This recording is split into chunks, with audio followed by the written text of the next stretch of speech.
So today we plan to have an interactive session. We're going to delve into the treasure house of all knowledge and wisdom, that which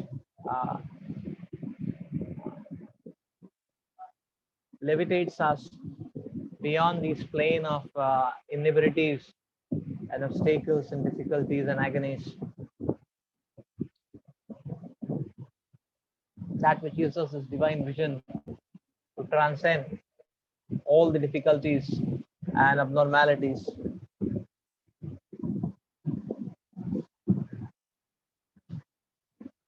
So my request to all first year students, for all first year student devotees, is that if possible, if you can switch on your videos so that at least they can see you.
Today we want to discuss about the spirit of Bhagavad Gita.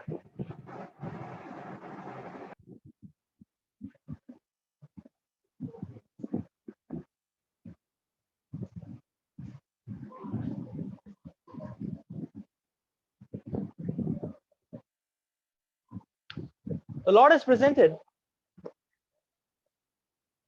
Vedic knowledge in an oceanic manner. Vedic knowledge is oceanic.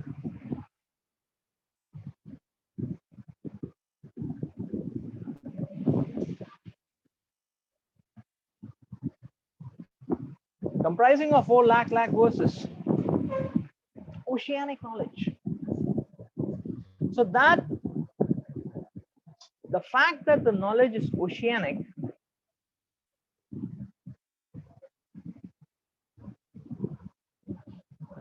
relates to the point that there is no blockage or deadlock which cannot be unlocked by the knowledge which is given in the Vedas.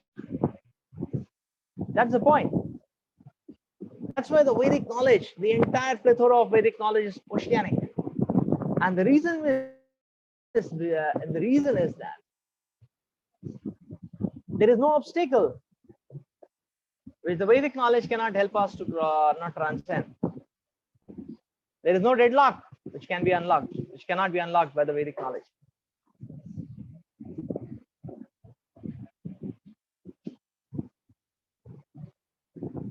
So that way, there is remedy and cure for every possible malady which can exist in this material world, given by the Vedic Shastras. Now, the question comes is that the knowledge is oceanic. The other aspect of the oceanic aspect, the other aspect of the oceanic characteristic of Vedic knowledge is that it is oceanic. Therefore, it can completely absorb us. Completely, it can absorb us because it is oceanic knowledge. So we can get the full satisfaction of engagement and and we can say meaningful utility and impact for each of our faculties, whether it be intellectual abilities, mental abilities, emotional abilities, physical abilities. All of them can get perfectly utilized, absorbed, and channelized in a positive, auspicious, and impactful direction. Because Vedic knowledge is oceanic, it can offer us absorption. It's a material world which is shallow, therefore we get bored, and therefore one has to hop here, there, everywhere. Spiritual knowledge is oceanic, therefore there's no question of boredom there. One can go deeper and deeper and deeper into that knowledge. Now, the question arises that how can one, especially in this modern day and age, how can one interface or get his footing on this oceanic array of knowledge? Because we have less time, we have less capacity, there is less faith, there is less interest.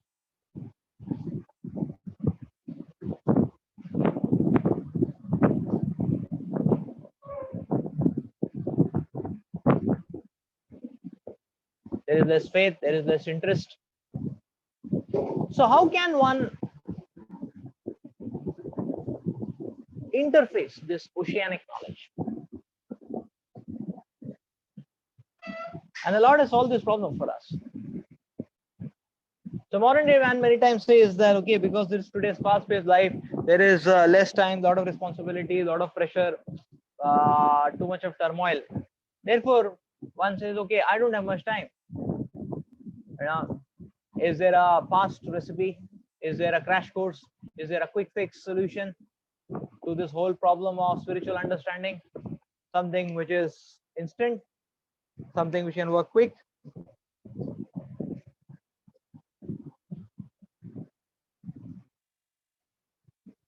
It's all this aspect.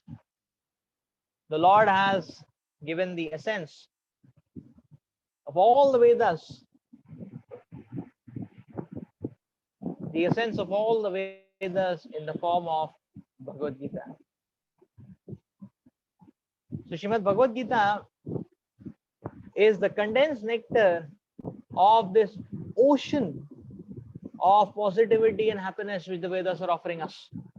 If you want to condense it and offer, that condensed nectar is Bhagavad Gita. Therefore, Bhagavad Gita is only 700 verses. So it's instant formula. 700 verses is not much. 700 formulas, one might have mugged up in the time of JE chemistry only. 700 is not a big number. JE preparation time, we mug up more than 700 formulas. So, Bhagavad Gita is only 700 verses.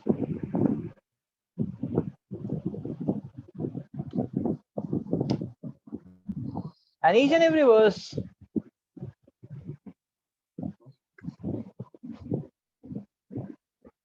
opens up a new dimension for us,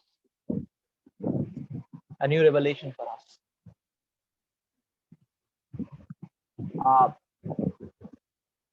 Surcharges us with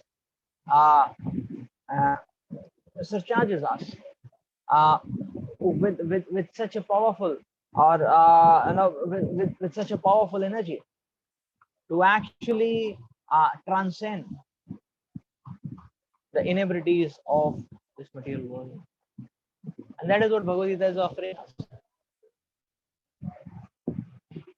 So one time in the West, one of our devotees, he was distributing Bhagavad Gita. So he was distributing Bhagavad Gita in a mall, and while distributing Bhagavad Gita, he thought, okay, let me go to the parking now and see if I can distribute Bhagavad Gita there, car parking. So thinking like this,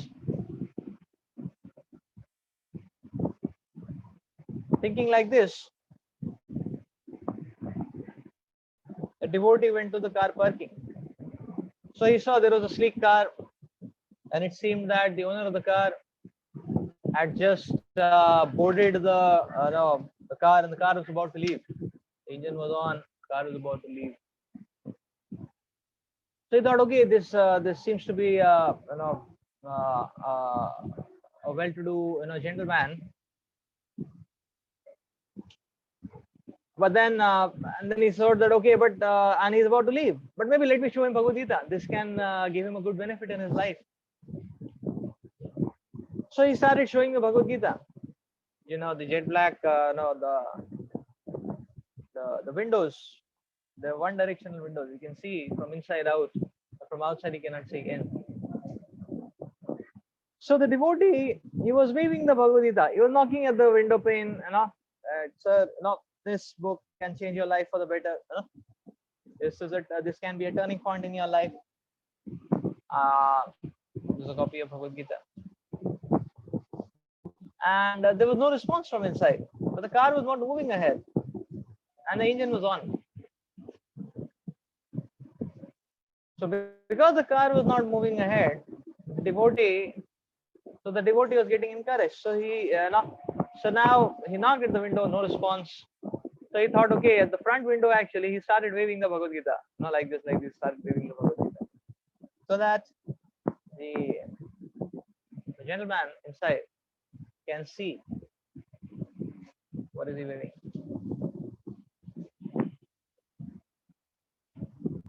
And this went on for a long time. But this devotee didn't give up. He was praying. He was praying to Krishna, please help this man, that he can understand the importance of Gita, the importance of spirituality. He can take to spirituality.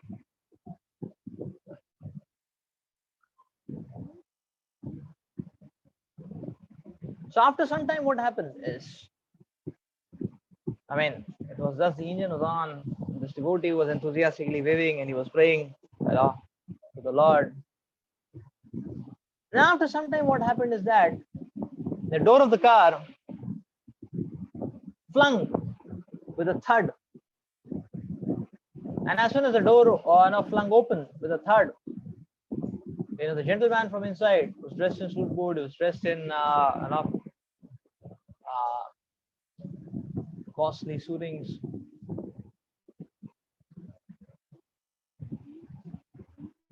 So the door opened with a thud, and when the door opened, the gentleman came out, somewhat suffocating, and along with him, a lot of smoke came out.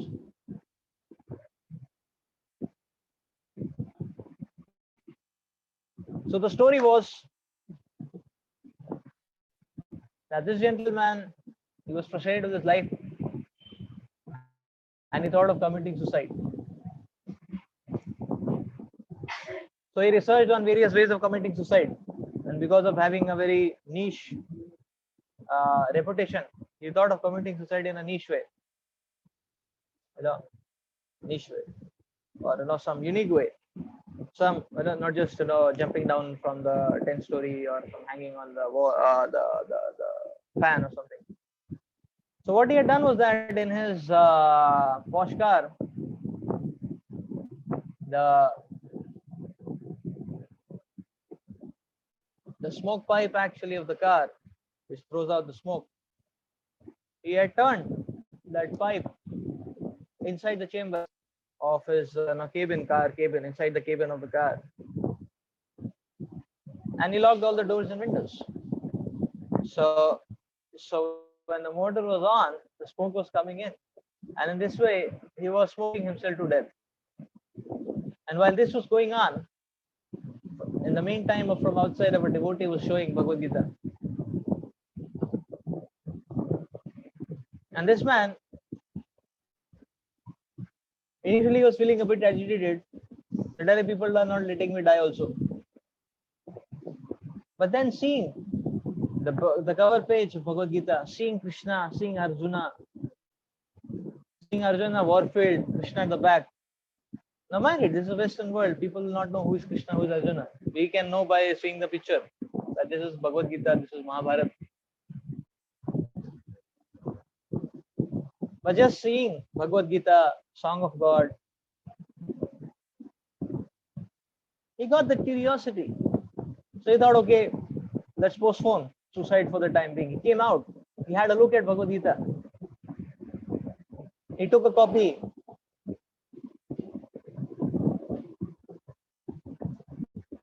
He read a good portion of Bhagavad Gita there itself.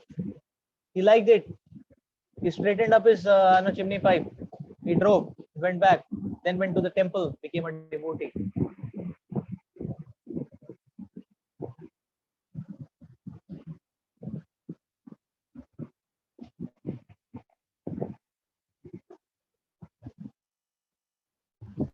Bhagavad Gita has a solution to all the problems of our life. All the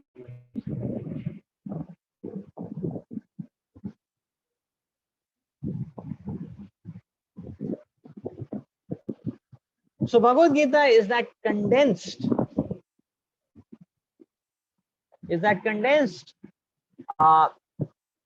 Bhagavad Gita is that condensed encyclopedia, and that condensed super solution, that one-stop place where we can find the solution to all the problems of our life. Therefore, we can see, even in the modern day,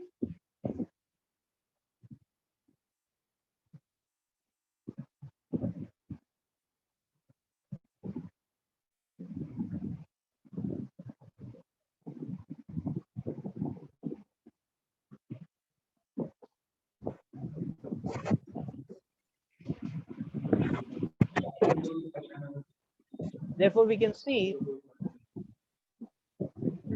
even in modern day, according to modern day heuristics, according to modern day matrix, on every matrix on every plane,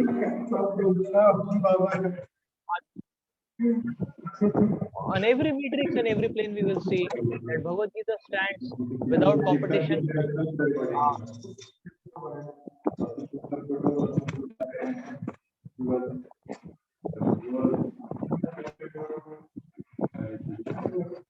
Knowledge given in Bhagavad Gita is invincible. There is no competition. There is no comparison to it. So, in any field we can talk about. If we talk about the presentation of philosophy, insights, depth, grammatical construction of Bhagavad Gita, the way the entire knowledge has been laid out, the structure, Bhagavad Gita understands in the superlative degree, or at the superlative position. If you have a look at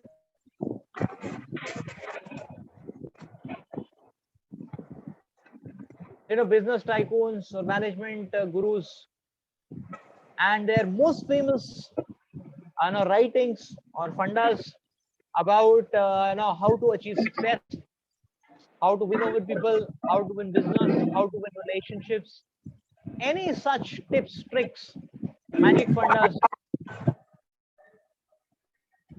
which have been tested and eulogized by people, and the writings which have been bestsellers and so on and so forth, and won a lot of accolades. We will find each of these teachings are given in Bhagavad Gita.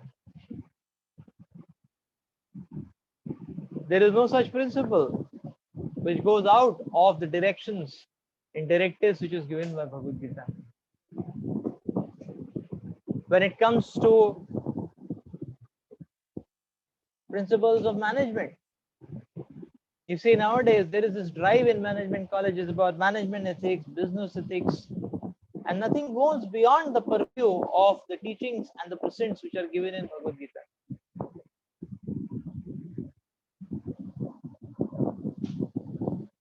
Nothing goes beyond the purview. So in fact, many management colleges have made a mandate to have a compulsory course on Bhagavad Gita. I remember when I was taking seminars in IAM, Bangalore. So in the curriculum, they used to distribute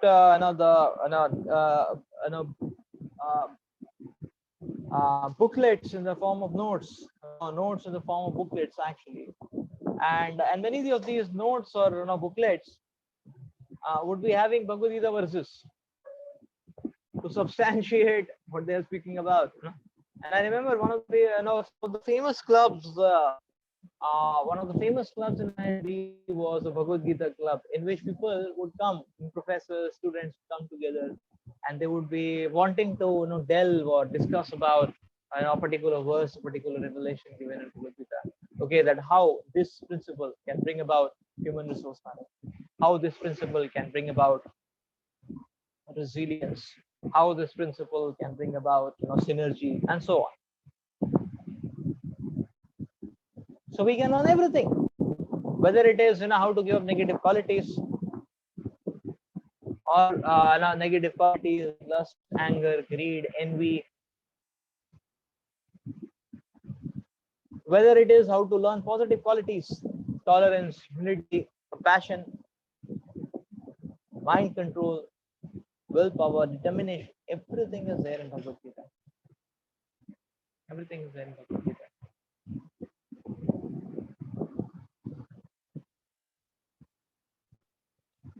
So now comes the point that, okay, so if everything is there in Bhagavad Gita, then what is needed now? To unleash it, to partake of it. What is needed to unleash or to partake of it? And when this question comes, then we start understanding that yes, now what we need is what we need to actually partake of this oceanic phenomenal knowledge is the right spirit, the right attitude, the right attitude of imbibition, the right attitude of implementation, and that itself a sincere reception and a sincere practice assures a surety of the result. Assures a surety of the result. That is the difference between material life and spiritual life. In material life, whether you don't work hard or you work very, very hard, both the positions cannot guarantee failure. Both the positions do not guarantee success also. There are people who don't work hard, but luck or destiny is in their favor. There are people who work excruciatingly hard, but still the destiny doesn't favor them. So the point is, in material dealings, there is no correlation, but in spiritual dealings, 100% correlation is there. If you work sincerely, there is surety.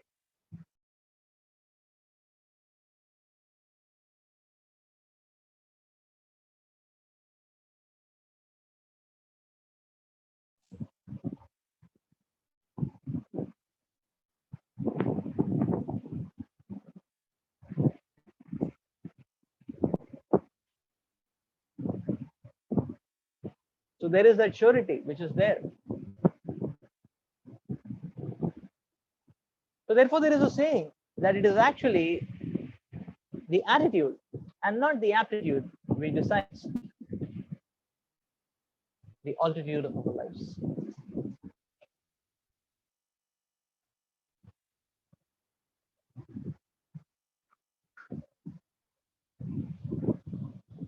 So what we need is to adopt the right attitude.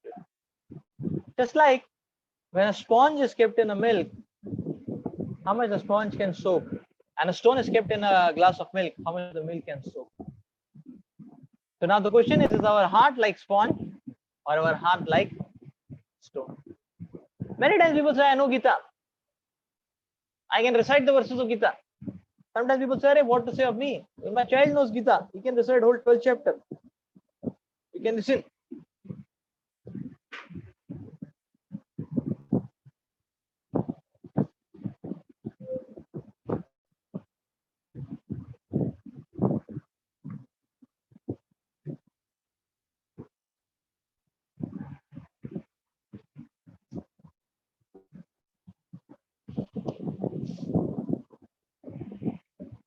So Bhagavad Gita is not like a, you know, Bhagavad Gita is not like a mathematics theorem, or Bhagavad Gita verses are not like a mathematics theorem, which we can mug up, do a few solved examples, get some good grades, and move on, and forget for the rest of eternity.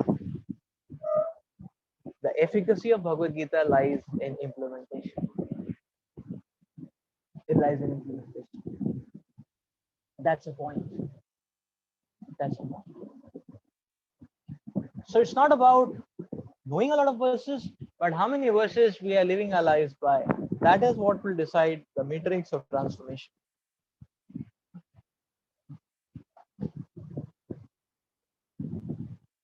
Superficial touch is not going to work out.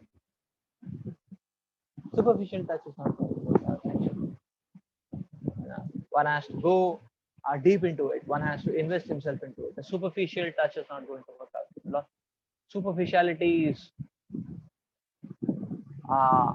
don't give rewards of transformation. Just like we can see when you're going to now all of you have not started going. So Bobin, so when you start going to your classes physically in KGP, the KGP opens up. So if you're going to Nalanda complex, you will see on the way actually there are some grounds and pastures and all that, and you can see cows and buffaloes there. Yeah. Now the college starts at 8 o'clock. College ends at 5 o'clock. So now it's okay. Who gets an IIT degree? To talk about superficially, anybody who studies or goes to college 8 to 5 gets a degree. But a cow also goes 8 to 5, or a buffalo is also going 8 to 5. Suppose the buffalo is also going 8 to 5. The buffalo get an IIT degree. The point is exactly like that. Sometimes people feel okay. I went to the temple, so sounds spiritual. Just going to the temple is just like visiting IIT. So just like visiting IIT. Is it now? So no, I every day go to the temple. But that's just like but that's just like saying that okay, there are so many people who every day go to IIT. A cow also goes every day to IIT.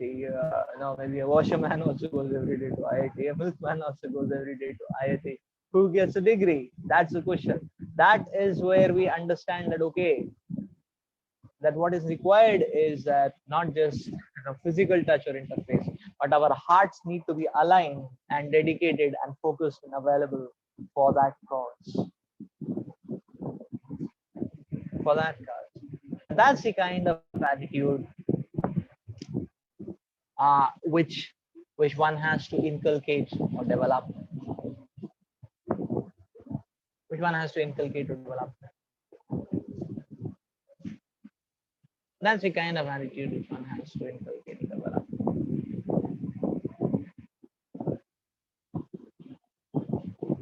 So one time,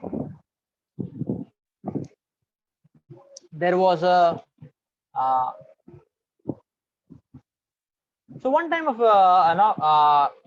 famous author. He released a novel, published a novel. This novel was a masterpiece novel. Its name was Shah Jahan. Now this novel was a masterpiece of of intertwining emotions, such a lucid display of heartfelt feelings. It was so rich in igniting and engendering feelings. It was so pictorial. The description was as if the whole novel was opening up the entire scene of this medieval age.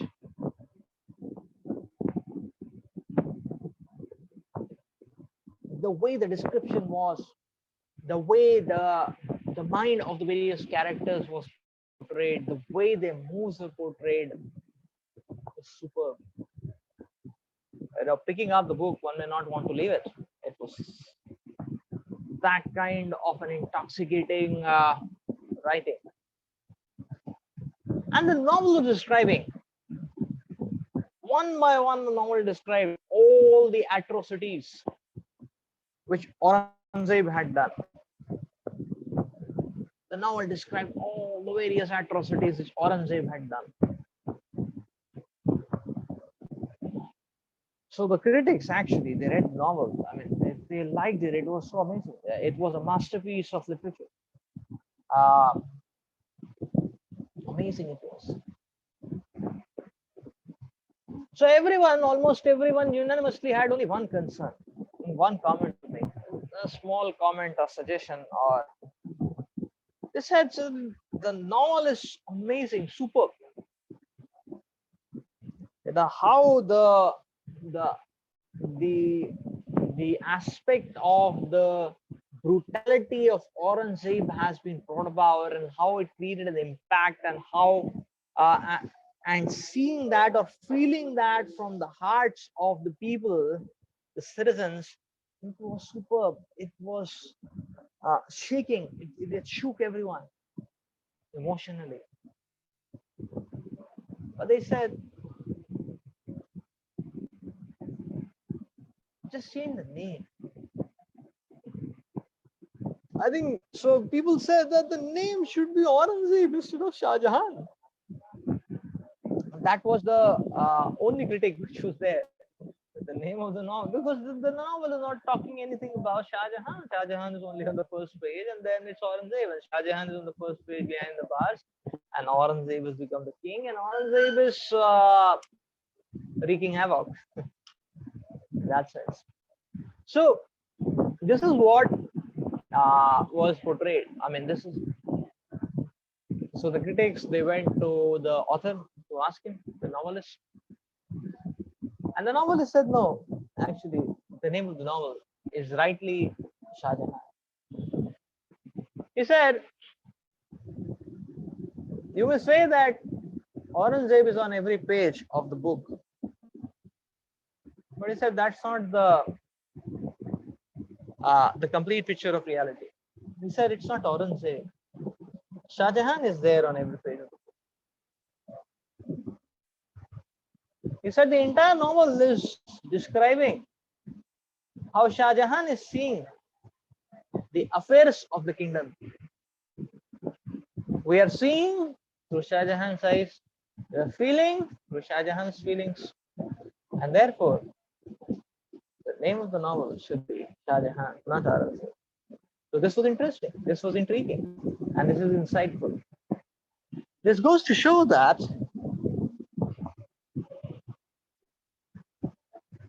the meaning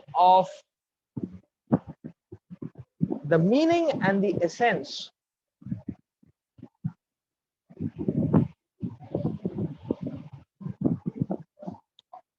just like the meaning of the and the essence of a novel cannot be understood by by an individual reading. One has to really understand the mood of the author. One has to align himself to the feelings of the author, the mindset of the author, to be able to understand the essence of the novel. In a similar way, scriptures cannot be understood. Scriptures cannot be understood simply by erudite scholarship. Scriptures simply cannot be understood by mastering Sanskrit. So by mastering Sanskrit, one may be able to break the words, but one won't understand the essence. For that, one has to align himself to the author. Because many times people say that, okay, scriptures are there, we can take its teachings and become successful and become victorious in life. But why to pray to God? Why to surrender to God? Put aside God, take the good points in the scripture and leave aside the rest. So this is the point actually. Without God, you cannot understand the real import and the real meaning of the scriptures, because He is the author. And only when we tune to Him and connect to Him can we understand the real meaning and the real import. And that is what marks. That is exactly what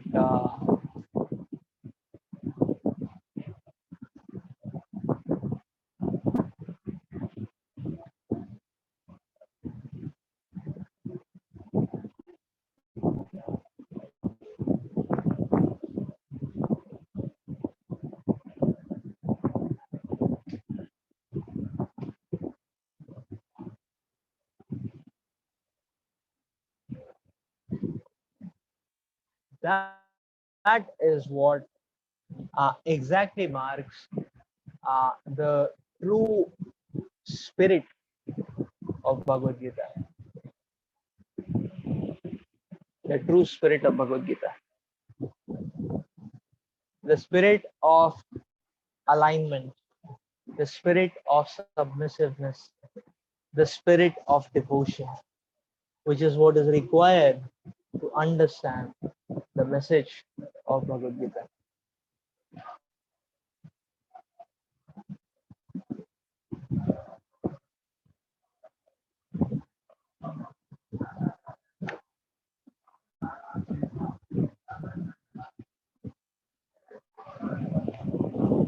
And that is the reason we can see that of all the devotees, of all the people in the battle of Kurukshetra, the Lord had chosen Arjuna to give this message. Why? Because the Lord wanted to demonstrate that this knowledge will only be revealed to a person, or this knowledge can only be understood by a person who approaches me with the right attitude, with the right spirit.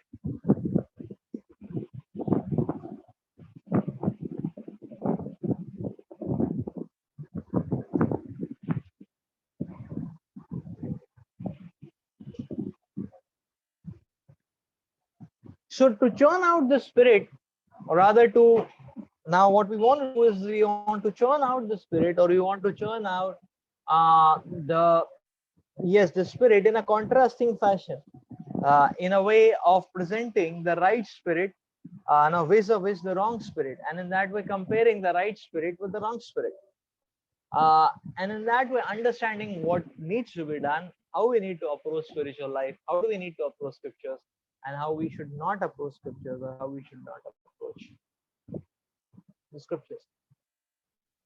So we will take two very beautiful stories from scriptures, two very beautiful pastimes uh, uh, of the Lord and His devotees, which can help us understand this. You know? The first pastime or story which we wanted to highlight or discuss is uh, the story of the South Indian Brahmana.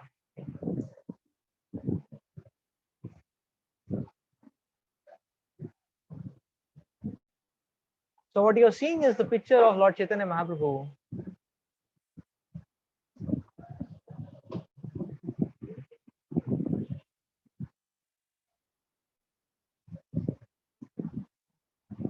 Around 500 years ago, Lord Chaitanya Mahaprabhu was in a South India tour.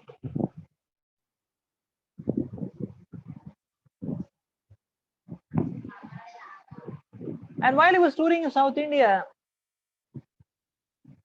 he was massively distributing his mercy to anyone he would look at. And by his mercy and by his intervention, anyone whom he would interface, he was giving them,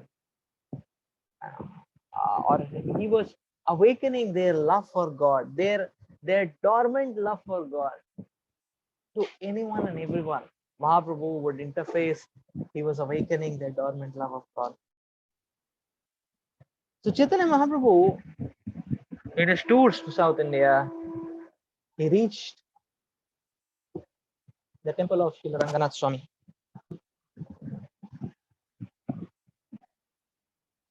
That's the temple is Sri Rangam. So Chaitanya Mahaprabhu noticed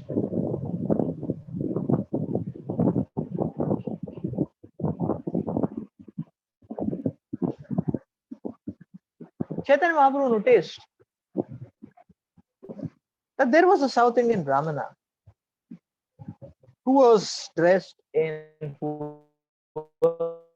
clothing, tattered clothes. And this Brahmana was looking a little unique. Why? Because he's sitting outside the temple in a corner, and this Brahmana was reciting Bhagavad Gita. And whole day he would keep reciting Bhagavad Gita, everything. And this Brahmana or even knowing how to read Bhagavad Gita properly. It seemed that he was illiterate, almost. He was not able to pronounce. He had no diction, no rhythm, no. Somehow or the other, he was reciting in his earnestness, in his sincerity. And all this, just added on to make him a laughing stock for other Brahmanas who were very learned, very scholarly. They were the Pandits of the Shanganath temple. And coming and going, everyone would laugh at him. But this South Indian Brahmana. So this poor South Indian Brahmana, he was completely oblivious to how people react to him. But he was sitting in a corner and he would be reciting whole day. And while he would be reciting, tears would be coming from his eyes. And he would try to stop his tears. He would not be able to stop his tears. And he would just go on reciting Gita in his own crooked, quite messy and crooked fashion. That was the South Indian Brahmana. And Chaitanya Mahaprabhu saw this. Chaitanya Mahaprabhu became so pleased. And Chaitanya Mahaprabhu blessed him. He told the South Indian Brahmana, "My dear Brahmana, what is it that you are doing? What are you doing? It seems that illiterate you are reading Bhagavad Gita. What are you doing all day?" And this poor Brahmana, he said, "Yes, it is true that I don't know how to read properly. I don't understand the meaning. I cannot even pronounce things, the Gita properly." He said, "But my spiritual master has given me instruction. My spiritual master, my guru, had told me to read Bhagavad Gita. He said, I am very sincerely and earnestly trying to follow the message, the teachings, what my guru had given me. He said, therefore, I am trying to read whole day." And Mahaprabhu said, "Okay, that's all right that you are reading whole day.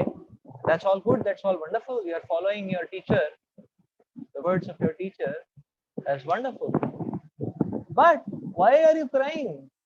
You seem to be crying anytime." And then the South Indian Brahmana felt very embarrassed, very ashamed.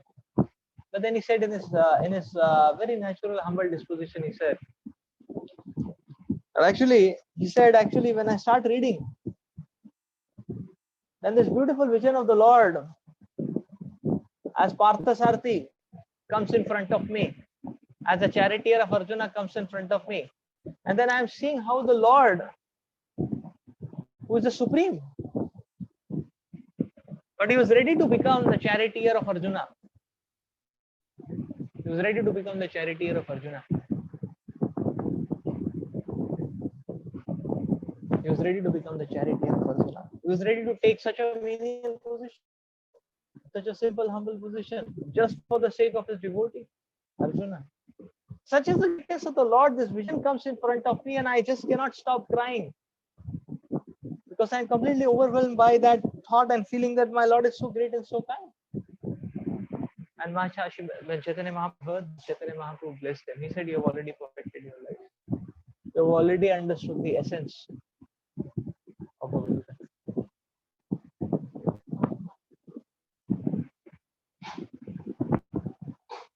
So this is the first episode which we wanted to highlight upon.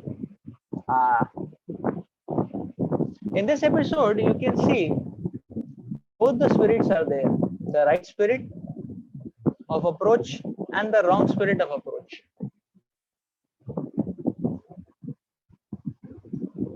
So both the spirits are there in this, the right spirit and the wrong spirit.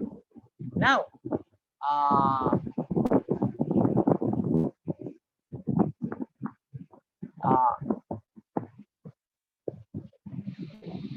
so now my question is, So now my question is, my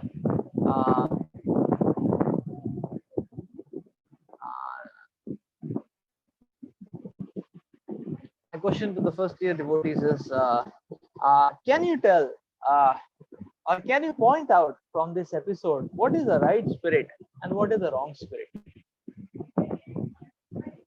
Would any of you like to share?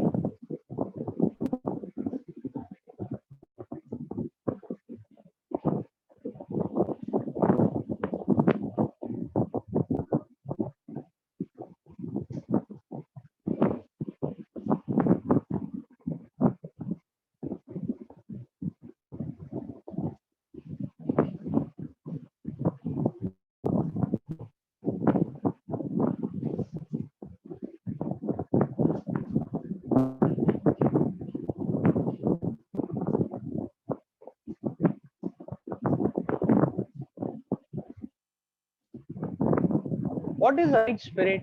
What is the wrong spirit? You can share one point also. That'll be good.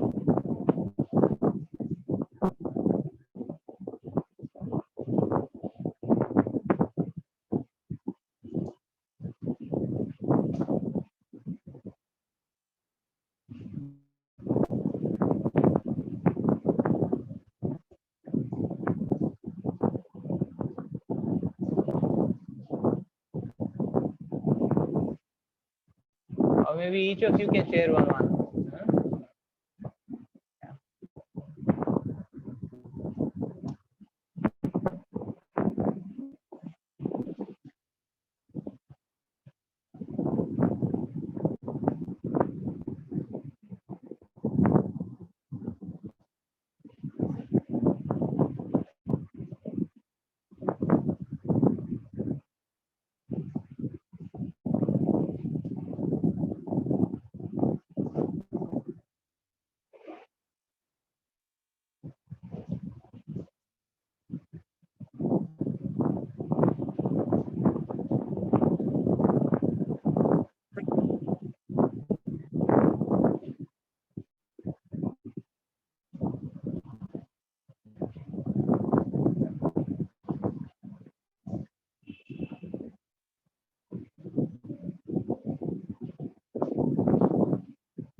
We see in this pastime the South Indian Brahmana uh, exhibiting the proper spirit of approach, and the scholarly learned pandits who are passing by making a mockery of him.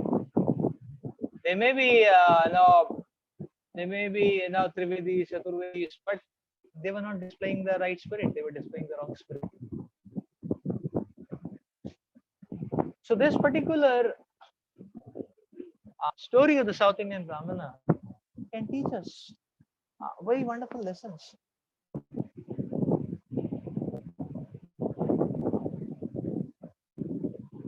of how to relate with the message of the Lord. How to relate with the message of the Lord. The first lesson in relate, R-E-L-A-T-E, the first lesson in that RE stands for reverence. The South Indian Brahmana was having this mood of reverence when he was interfacing the Lord. The moment he would Gita, the moment he would start reading Bhagavad Gita, he would be overwhelmed by the thought that yes, God is the greatest of the great. Krishna is the supreme personality of the Godhead. He's the greatest of the great. He was ready to become the charioteer of Arjuna. And such a kind Lord, Such a companion could have given Gita, and this verse has been sung by the Lord for our sake. So that invokes the mood of seriousness, the mood of, so that is this mood of reverence.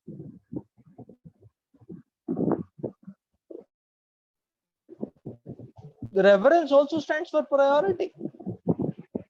The South Indian Brahmana, he got one instruction by his guru. It was a seemingly simple instruction to read Bhagavad Gita every day of your life. But to what utmost seriousness the South Indian Brahmana had taken it. This is called as taking the instruction reverentially as well. Give priority to it.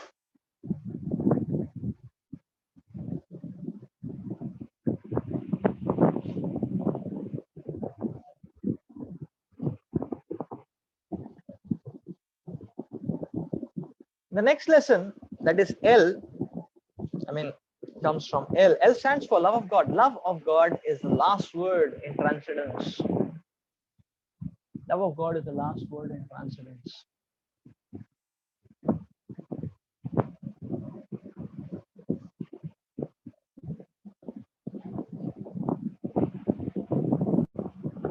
The topmost thing is if we can awaken our love for God. And that is awakened by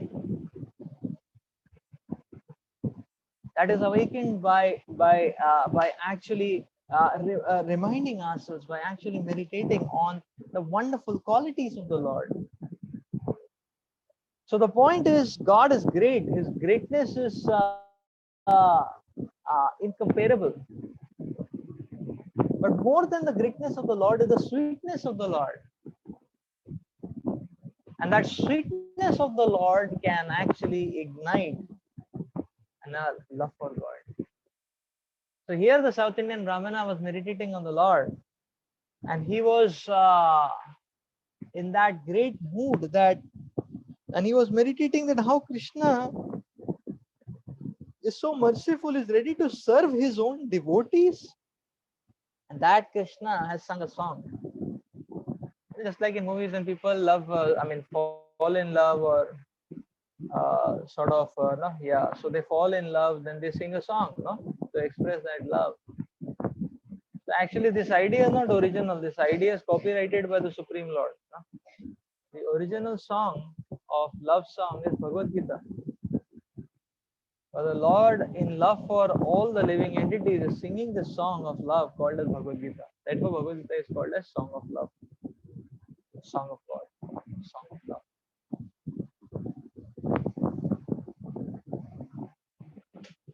So that will ignite our love for God. And that ignition or that awakening of love for God is the topmost thing which one can achieve, actually.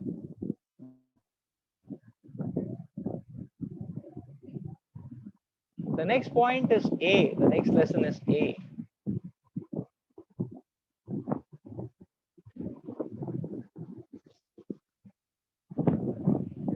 Now, A stands for alignment.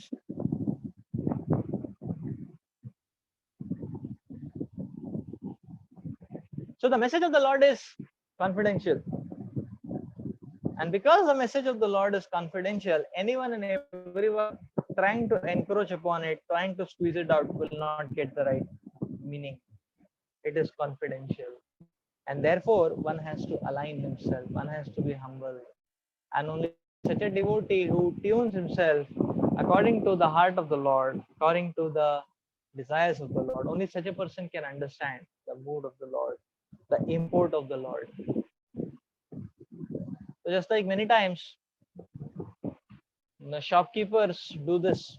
Suppose if a customer has gone to purchase cloth and he's telling, okay, I want this, I want another shade of this design. Do you have it in your shop? The shopkeeper will never say no, whether he has it or not.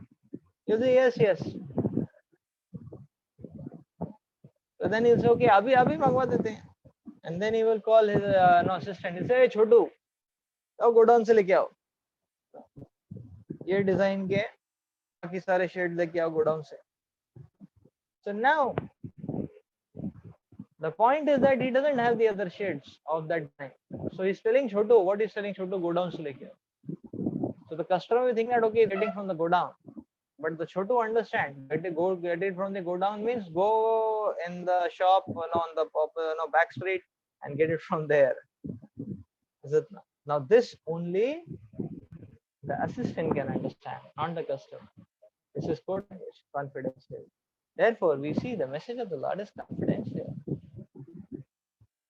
The deeper import of that message will be understood by a person who aligns himself with the Lord. The deeper import is understood by aligning himself. That is the point. Actually. That is the point. So anyone who sincerely approaches Gita, like you see, the South Indian Brahmana was, the South Indian Brahmana was not, uh, was not seemingly very intellectual. He did not get AIR, in top 50 in JE and advanced JE and all that. So nothing like that. He was an illiterate person, but he had that sincerity of following, and because of that, everything was revealed to him. This is the power of alignment. Actually, the Lord explains in Bhagavad Gita 9th chapter, "Idam tuta ye guhyatamam." This knowledge is confidential. And the Lord explains to Arjuna, I am revealing you this knowledge because you are my devotee and you are my friend. The next part or the next lesson is T. T stands for theological. So simply a theological understanding, a scholarly approach is not going to help us. The message is going to be obscured. Why? Because if we take a word and we break it to sandhi and grammatically try to explain, Sanskrit has a feature that if you break down Sanskrit into sandhis, each and every sandhi has not 1, 2, but 10 meanings. And if you try to derive the word out of all possible permutation combinations, it becomes a big problem. It becomes a JE level permutation combination problem, actually. But the meaning can be very simply understood with that sincere approach of taking shelter of the Lord and following the instructions given by the Lord. So theological understanding or scholarly understanding is not going to work out. And that was the problem with the learned pandits who were making a mockery. Because they were proud of their learning, they lost all aspect of humility, and therefore they were making a mockery out of this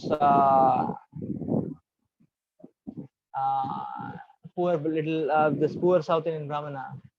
But although they knew Vedas, they knew the word, but they didn't knew the essence, so their hearts were dry. Their hearts were not flowing with the ocean of love, like the heart of the poor South Indian Brahmana.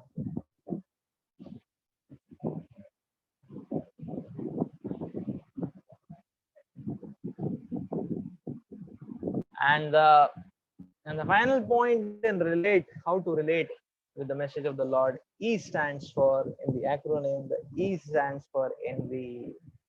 That one should not have envy towards the Lord. Only one who is non-envious of the Lord, one who is not in the mood of being the competitor of Lord, only such a person can understand.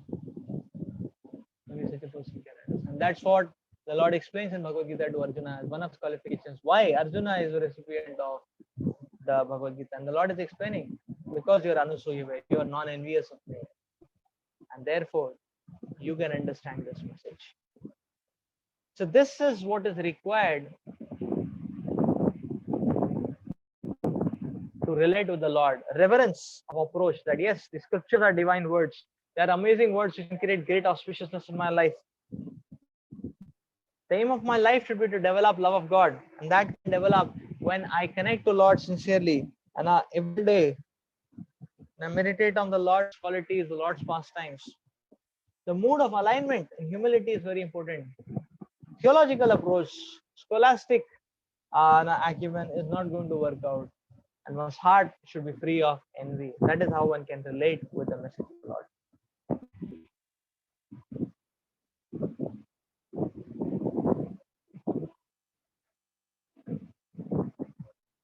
So with this, let's go to the next pastime. So the next pastime is from Mahabharata.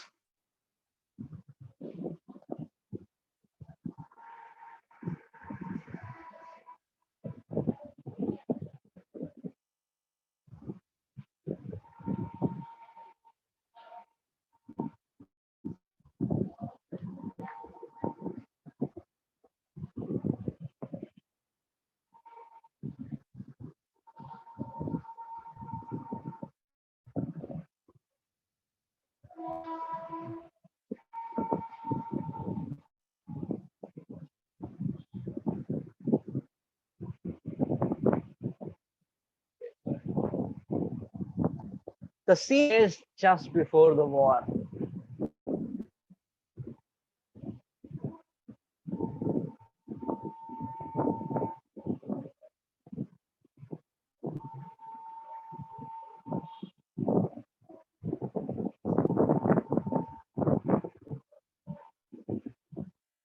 The scene is just before the war. Both Arjuna and Duryodhana, the Pandavas and the Kauravas, are in that frenzy to gather more and more people in that team. They are recruiting. Both of them are hiring massively and profusely. And so any applicant given job offer, massive salary that way. So both of them were recruiting. Both of them were wanting everyone to reach the side. And both of them looked towards Dwarka. Because who would not like to have Lord Krishna, Dwarka, and the invincible, military strength of Dwarka on their side? Both of them, Arjuna and Duryodhana, separately, they set forth towards Dwarka to reach Lord Krishna to join them in the Mahabharata war. Duryodhana reached first, the first to reach in the palace of Lord Krishna. Duryodhana reached, he passed into the palace, he passed into the inner chambers of the Lord, very arrogantly. And when he passed in the inner chambers, he saw Lord Krishna was taking rest. And Lord Krishna was lying down, he was taking rest, and Lord Krishna was smiling. It was a mild smile, beautiful mild smile.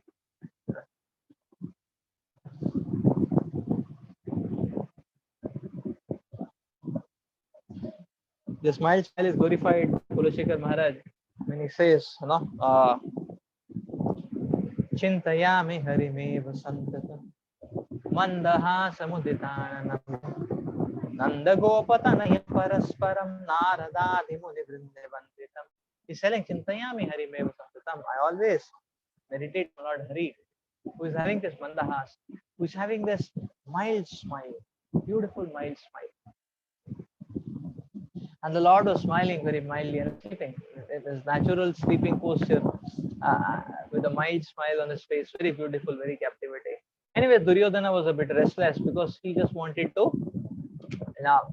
get the stamp. He just wanted to get the stamp and but the Lord was sleeping. Now what to do? We cannot shake the Lord also out of etiquette. I mean, the demonic people also used to follow etiquette those times. So the effect of the times. So Duryodhana thought, now what can I do? So he thought of waiting. So he thought, okay, let me sit down and wait. So he sat on the bed on which Lord Krishna was sleeping. Duryodhana sat beside the Lord's head. Before the Lord woke up, Arjuna also came. As soon as Arjuna came, Duryodhana was flared up. What can he do? Arjuna also came. And Arjuna also saw that the Lord was sleeping. Arjuna was so happy. Arjuna offered obedience to the Lord. He folded his hands, offered praise to the Lord. His heart was overwhelming with love and affection for the Supreme Lord. And he was holding the beautiful face of the Lord. And he was holding his hands. And he was getting darshan of the Lord. So Arjuna sat on his, Arjuna sat with folded hands towards the lotus feet of the Lord, and Arjuna was constantly beholding the lotus face of the Lord, the lotus feet of the Lord.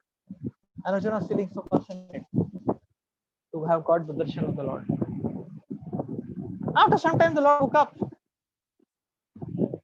The Lord woke up. When he woke, he opened his eyes. He looked at Arjuna because the first, whom he saw was Arjuna.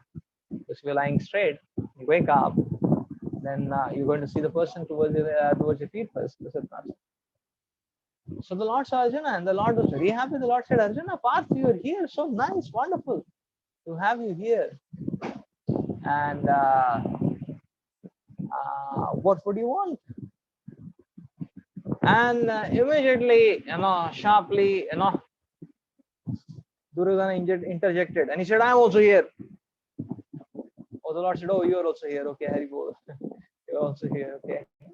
And the Lord said, I know what both of you have come here for. So the Lord said, both of you are related to me. Both of you are my relatives. And therefore, I just cannot take one person's party, one person's side. So the Lord said, actually, I had divided the whole thing into two parts. So I'll tell you the two parts. You can choose what you want. And that's my contribution to your army. The Lord said, the first part is my offering. The first part which I'm offering is my Narayani Sena, which is invincible army, which has never faced defeat in its entire history. Then the famous Narayani Sena is filled with such powerful warriors, invincible warriors. So Narayani Sena is one part. And Lord Krishna said the other part is myself. And the Lord smiled. And the Lord said, but my criteria is, my terms and conditions are that I am not going to lift the weapon throughout the war. And the Lord said, okay, so these are the two paths, and we will let Arjuna decide what he wants first. And Duryodhana said, objection. I have objection. And the Lord said, no, your objection is overruled. Your objection cannot be sustained. And he said, no, I came first. The Lord said, no. You see, Arjuna is younger, you're elder. The younger boy should decide. And he said, no, but I came first. And the Lord said, no, but I saw Arjuna first, so let him decide. So in this way, Duryodhana was doing a lot of gurgur. He was not able to tolerate, and his heart was bumping and pounding. Oh, no, I lost it. I came first, but I lost it. He was feeling very much, heart was pounding. He was feeling very reckless. He was feeling very. And Arjuna, without a doubt, Arjuna said, Krishna, I want you. As soon as Arjuna said this, Duryodhana felt so happy. He was feeling, Hare, such a fool. Arjuna is, So he wanted to raise his hands. He wanted to jump up, say Hari Bol, and he wanted to dance, and he wanted to just do, But externally, posed himself as very sober. Externally, posed himself like, as if he's very morose.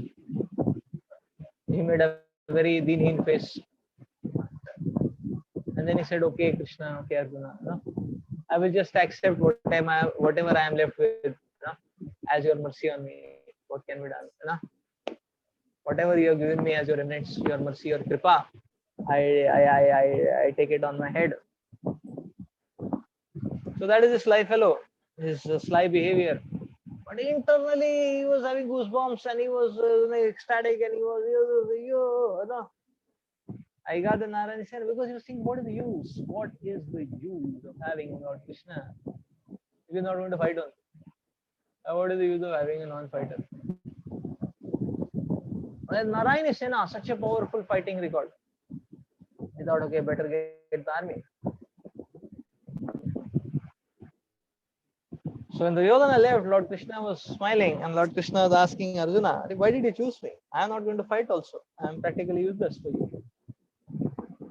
And Arjuna actually didn't answer the question. With the heart of the heart, Arjuna was saying that if I choose you, I am choosing everything. Everything comes from you. And therefore Arjuna was expressing his confidence, that Arjuna was expressing his attachment to Krishna, that without you there is no meaning to anything. That's first thing. The second thing, Arjuna had that confidence that if you are there, then nothing wrong is going to happen. There is nothing inauspicious which can happen.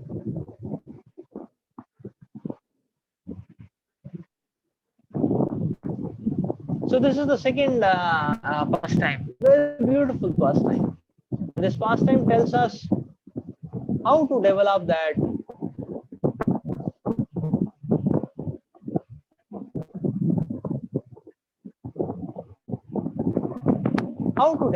love of God. Here again we are seeing the good behavior and the bad behavior, the right spirit and the wrong spirit.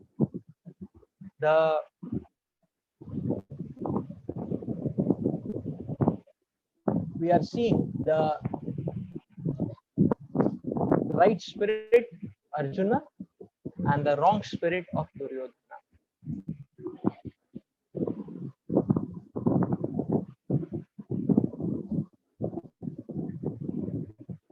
Can any of you like to share what lesson comes very prominent from Arjuna and what lesson comes very prominent from Duryodhana?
So we can learn the lesson of love here.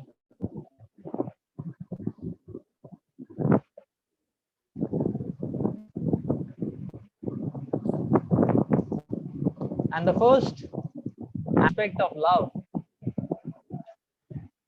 or that the first aspect of love, is to leave everything for the sake of the Lord. So the choice is binary. Either we can love Lord or his energy. Arjuna loved Krishna, whereas Duryodhana loved Krishna's energy. Just like if somebody comes to you, and somebody comes to you and he's saying that, oh, you look so handsome, you look so dashing, so charismatic, your style, your face cut, no, your clothing style, the way you walk, your the body language, oh, it is so amazing, it is so captivating, it is so impressive, you're so amazing, you're simply fabulous. I mean, you're simply amazing. And somebody keeps on glorifying like this for half an hour, and then he says, okay, now give me 10,000 rupees. And say, what for 10,000? Should I glorify you for half an hour? Oh, my fees 10,000. Chalo, fees though. Is it not? Pay for it. So this is, this is going to be very shocking, is it not? So, so loving the energy of the Lord is exactly like that. Loving the energy of the Lord is exactly like that. That's not the matrix of developing relationship with the Lord. That's not at all the matrix of developing relationship with the Lord. So one has to understand that for me, the Lord is very important. That's the meaning of love. But okay, that without God, there is no meaning to anything else. And that's how, that's what the South Indian Brahmana also felt. He felt that he was a servant of Krishna.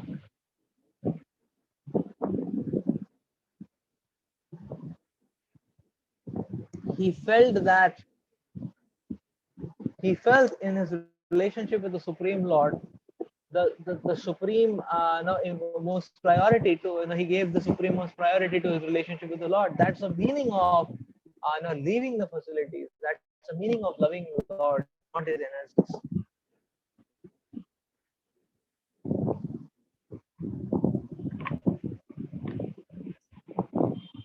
The second aspect is the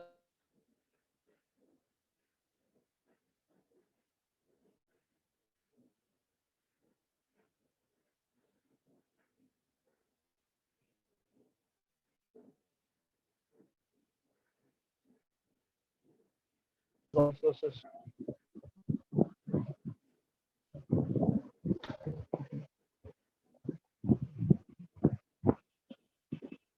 They are like personified. So one time,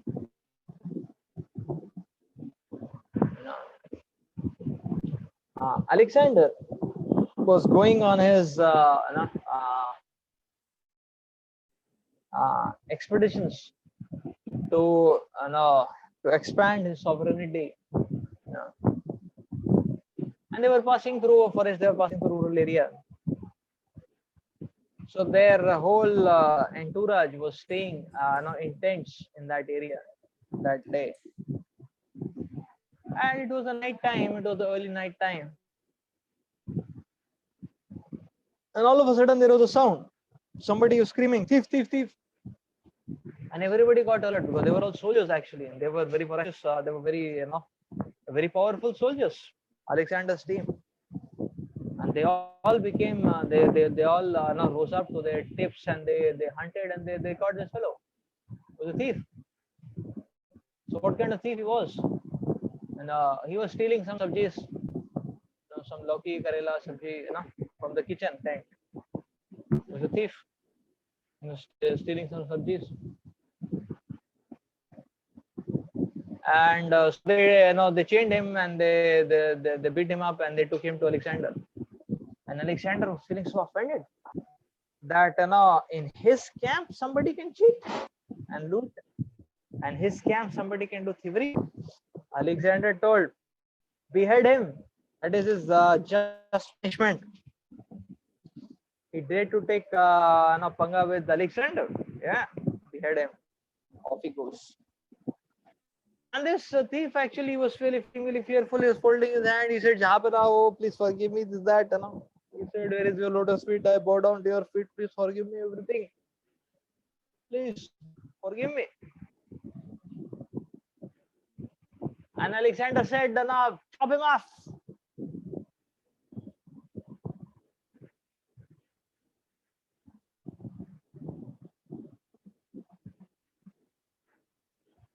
And then then they were about to drag him off actually, and to chop him off into pieces actually.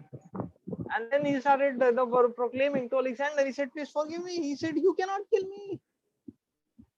And Alexander said, "Why?" He said, "Because you and me are the same breed." He said, "Why are you killing me?" So the thief, he said, "You see, the point is, I am a Khira Chor and you are a Hira Chor. Both of us are the same breed. How can you kill me? I am Khira Chor. You are Hira Chor." And Alexander liked it. And he said, "Okay, release him." He was released. So the point is that, yeah,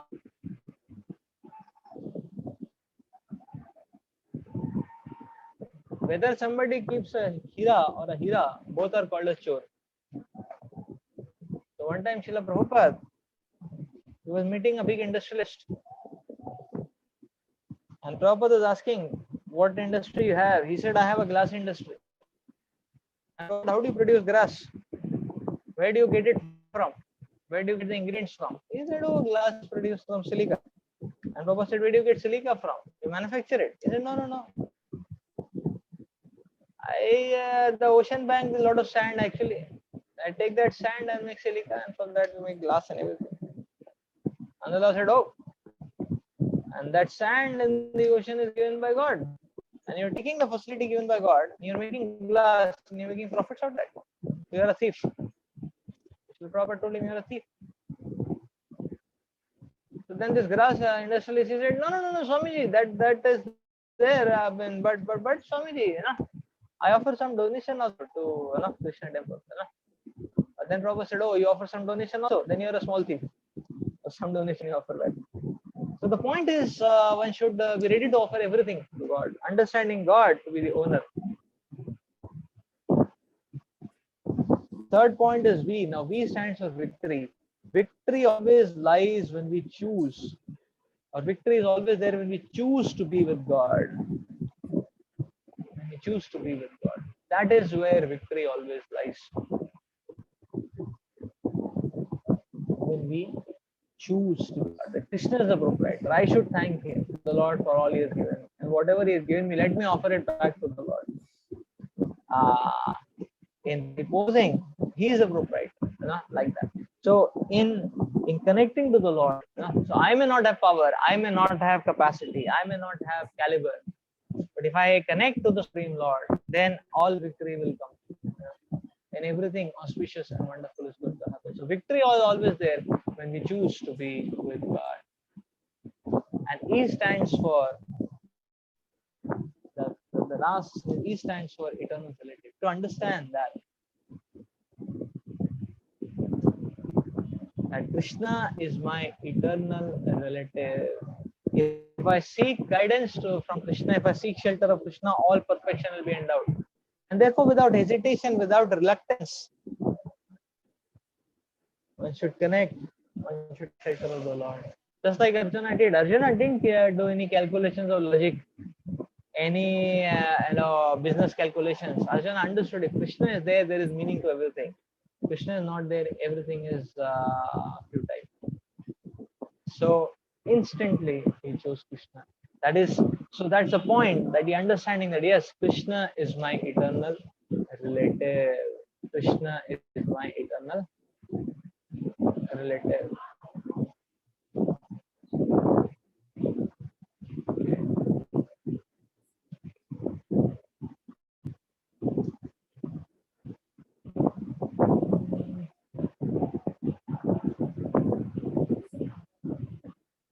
Krishna is my eternal relative.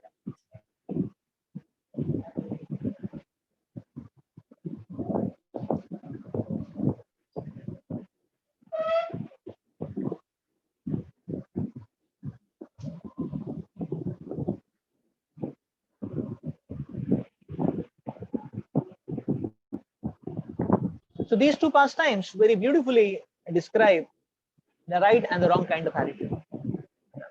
The right spirit and the wrong spirit. The right spirit, we can summarize from the word spirit itself. With the wrong spirit, we can summarize from the word spirit itself. The right spirit.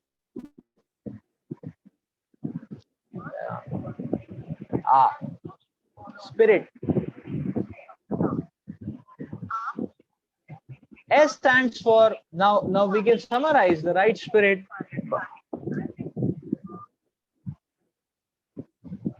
by the word spirit itself.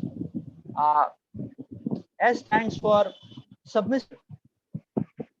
So when we approach the scriptures with that submission, submissively, so S stands for submissive. P stands for prayerfully, with that mood of taking shelter of, with that faith that yes, I'm taking shelter of the Lord, everything will be auspicious now. I stands for imbibition. For imbibition in life, we're not taking the scriptures, to squeeze out some injection, or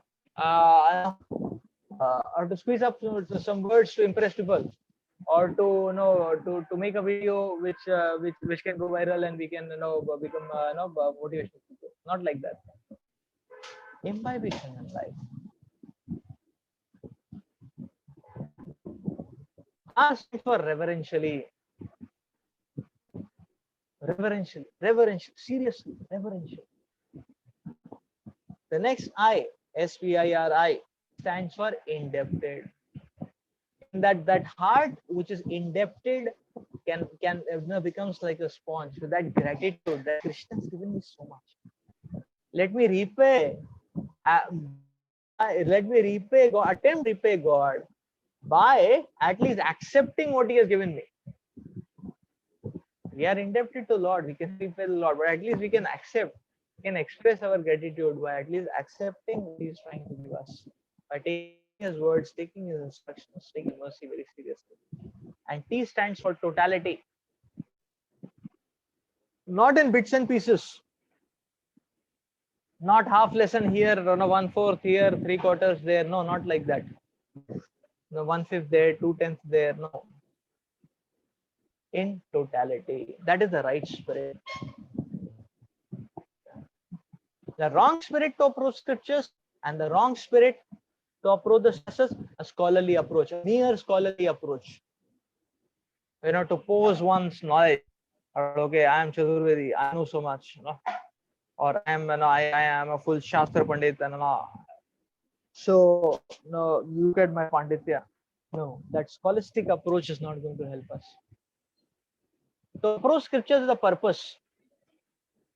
And okay, if I read scriptures, I can become, I can impress people. Or if I read scriptures, I can get any such material purpose. That's not the right way. I stands for interpretations.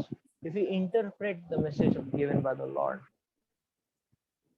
R stands for reducing the personality of God. God is divine. He is in a transcendental position. His words are coming from the divine platform. God is not like a mundane human being like you and me. He is divine.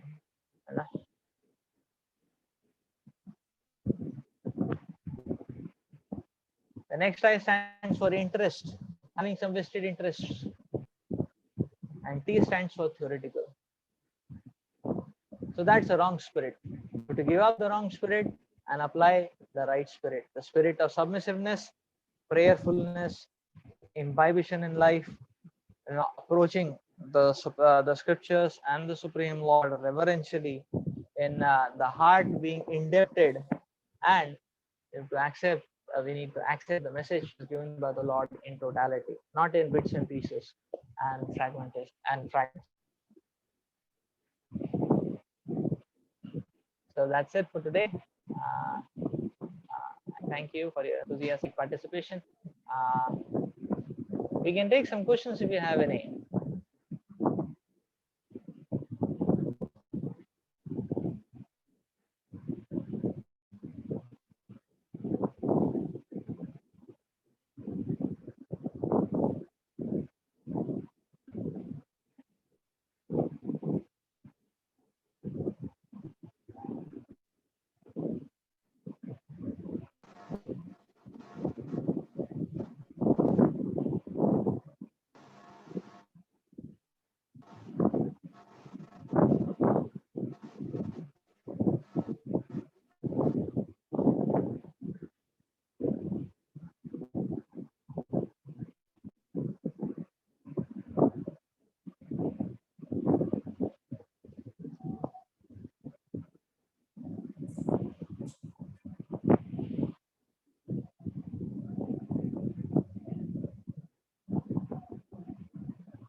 Spiritual activities.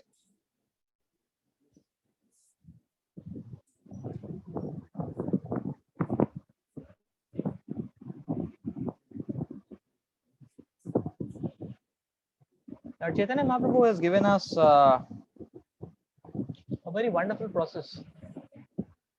The process of substitution. There are two things actually. Now our lives are filled with material activities. So one way out is, okay, we have to evacuate the material, create a vacuum, and then put in spiritual activities. That's one way of doing it. But evacuation is a very tedious and very painful process. Uh, so just like, how do you light a bulb? There is oxygen. So you have to, one is you evacuate oxygen, very tedious process. The other thing is that you put argon in it, inert gas, when the oxygen is gone. So the process of substitution means that whatever activities we are doing during the day, we make those activities an offering to Krishna. Make those activities an offering to God. Make those activities an offering to God. And we can do this in very simple words, in very simple ways. Just like, just like the Lord says, just like, now each one of us eat food many times a day, 3 times, sometimes we take snacks 4-5 times a day, like that. So whenever you cook food, you can offer that to God with love. So now we may or may not be in a position that we are cooking food, but whenever we get food, we can offer that to God. In our mind, we can chant Hare Krishna, we can offer that to God. Krishna, I'm offering this to you. And if you do get a chance to cook, offer that to Krishna. We go and buy fruits, we go and buy milk, anything, you can offer that to God. And then we can accept it. That's how we can offer, that's how we can dovetail our eating for Krishna. Our eating for Krishna. You see, when people do an activity, then they don't do an activity just for the sake of doing it. You have seen people want to offer every single activity and achievement to somebody or the other. Just like, people say that, okay, like say, suppose now, if you say now, like you see every novel, every novelist says, I am offering this to my wife, I am offering this to my father, I am offering this to my mother, I am offering this to my children, whatever. So,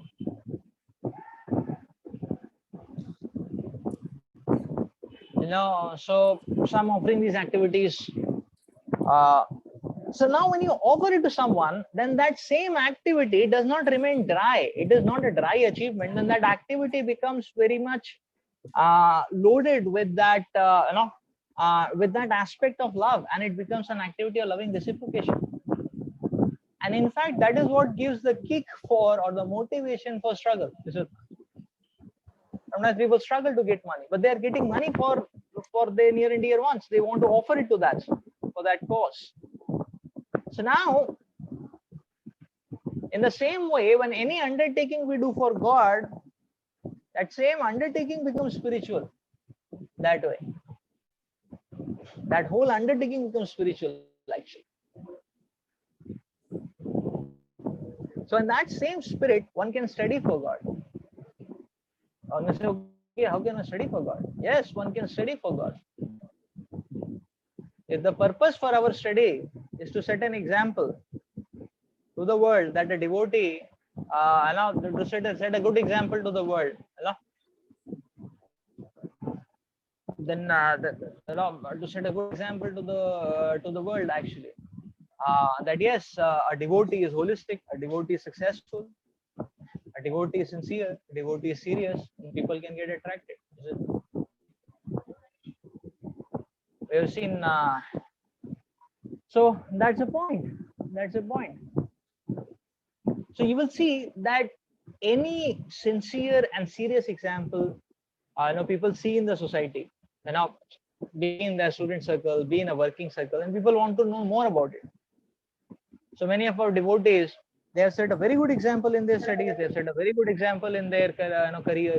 And when people get to know about them, they say, okay, he's so sincere in his studies, so sincere in his career. What is the secret behind his sincerity? And then there's a secret behind his sincerity. Oh, he's a devotee of Krishna. He reads Bhagavad Gita, he follows, he chants Hare Krishna. So people get inspired to take to the process of spirituality. That gives them, the correlational mapping. They're able to relate the efficacy of spirituality, and therefore they're able to adopt it as well. So then that study or that work also becomes an offering to God. Secondly, we can study actually to use our intelligence and to use our skills to glorify Krishna. Uh, if one is a civil engineer, one can make temples for Krishna, which are low cost but powerful design. That way, right?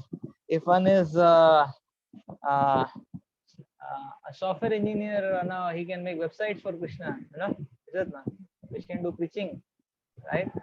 Yes, sir. And can offer his finances to Krishna.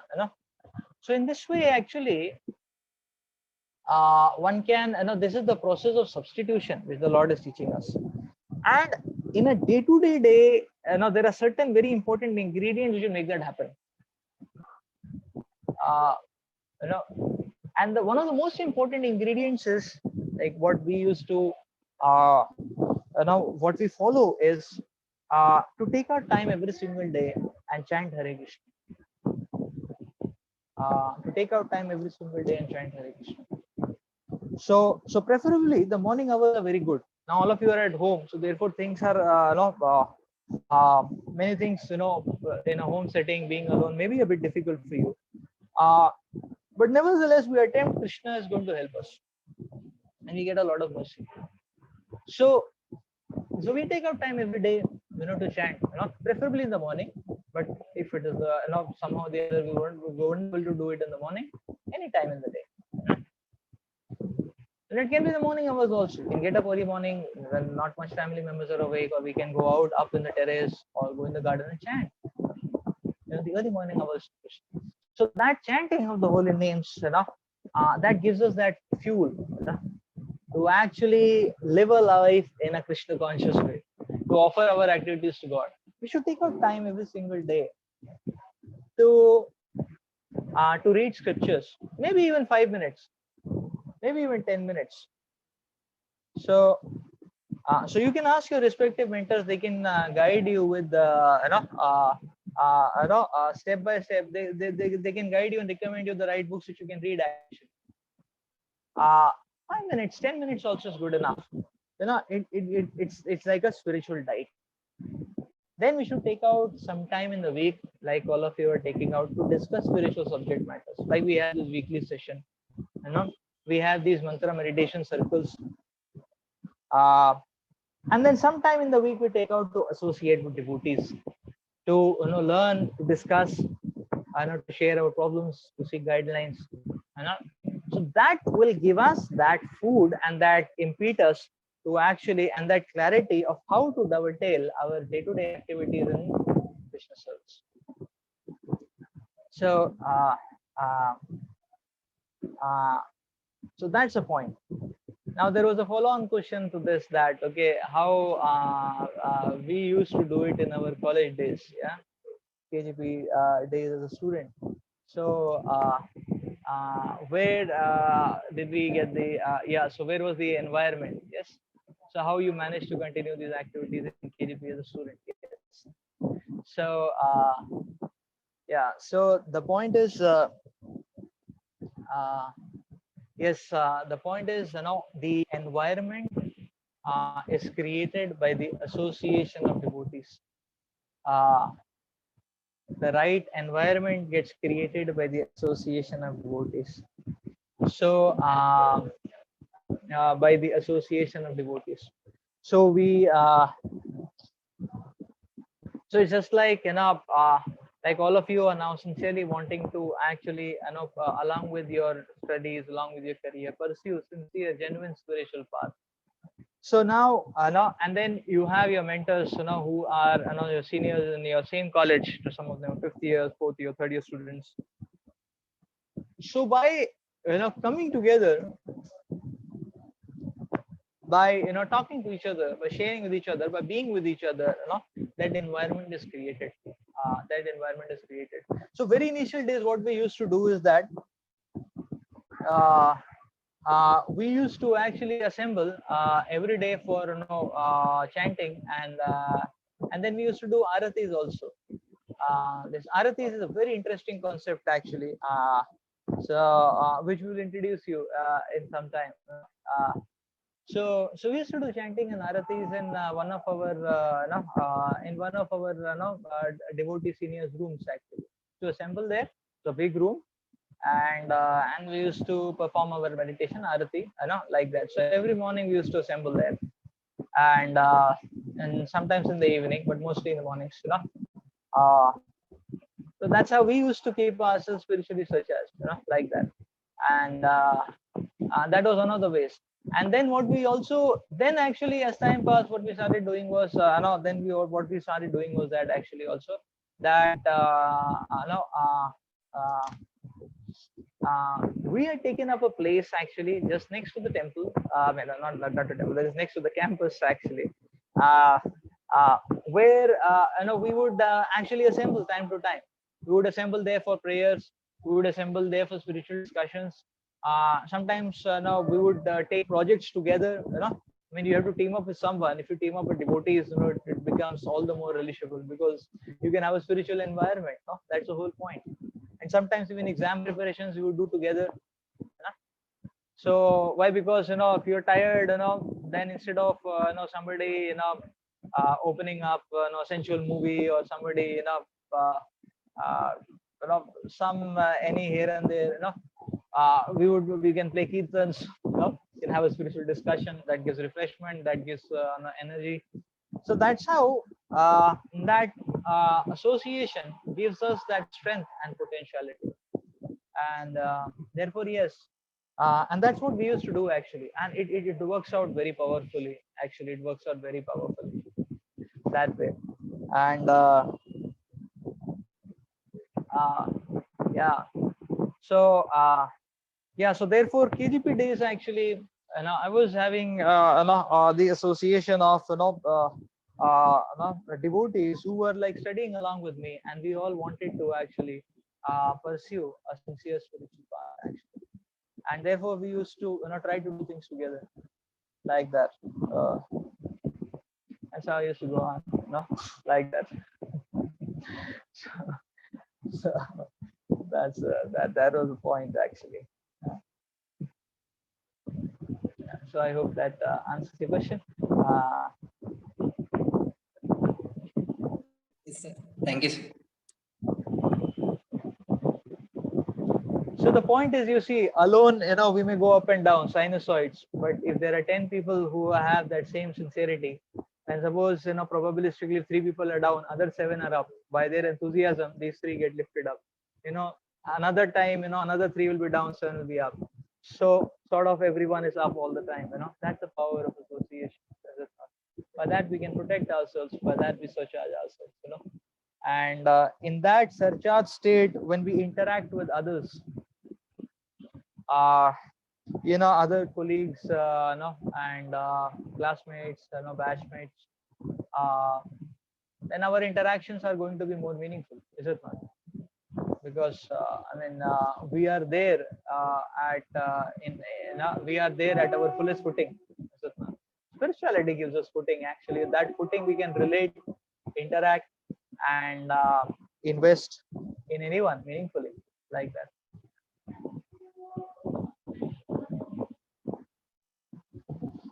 So you're going to experience many wonderful things when the college opens up physically, like that. Uh, but yes, because of because of the modern ways of interaction, this video interaction and all, still we are not missing that much. We still can connect to devotees, right? Like all of you have MMCs a day, right? And so do take part in that, and you can reach out to your mentors and any of us, like that.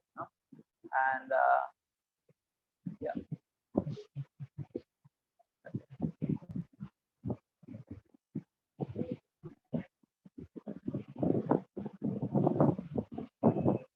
Okay, thank you.